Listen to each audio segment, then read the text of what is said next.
ஜம்மு காஷ்மீர் மாநிலம் சிங்போரா பகுதியில் 2 தீவிரவாதிகள் சுட்டுக் கொல்லப்பட்ட நிலையில் மீதமுள்ள தீவிரவாதிகளை வேட்டையாடும் பணியில் இந்திய ராணுவம் தீவிரமாக ஈடுபட்டுள்ளது.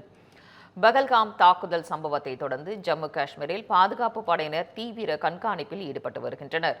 அந்த வகையில் ஆபரேஷன் ரூஷி என்று பெயரிடப்பட்ட கூட்டு நடவடிக்கையின் கீழ் தீவிரவாதிகளை தேடும் பணி நடைபெற்றது. அதன்படி சிங்போரா சத்ருவில் நடைபெற்ற தேடுதல் வேட்டையின் போது பாதுகாப்பு படைக்கும் பயங்கரவாதிகளுக்கும் இடையே துப்பாக்கிச் சண்டை நடைபெற்றது. இதில் 2 பயங்கரவாதிகள் கொல்லப்பட்ட நிலையில் சில பயங்கரவாத குழுக்கள் சத்ரு வனப்பகுதிகளில் பாதுகாப்பு படையினரின் முற்றுகைக்குள் சிக்கியிருப்பதாக நம்பப்படுகிறது. இந்நிலையில் சம்பவ இடத்தில் கூடுதல் படைகள் குவிக்கப்பட்டு ஹெலிகாப்டர் மூலம் பயங்கரவாதிகளை தேடும் பணி முடுக்கிவிடப்பட்டுள்ளது.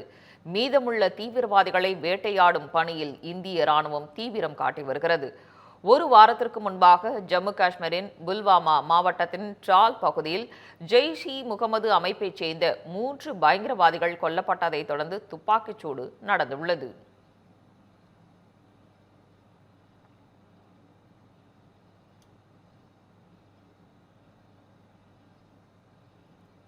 இதனிடையே தீவிரவாதிகளுடனான துப்பாக்கிச் சூட்டில் இந்திய பாதுகாப்பு படையைச் சேர்ந்த வீரர் ஒருவரும் வீரமரணம் அடைந்தார்.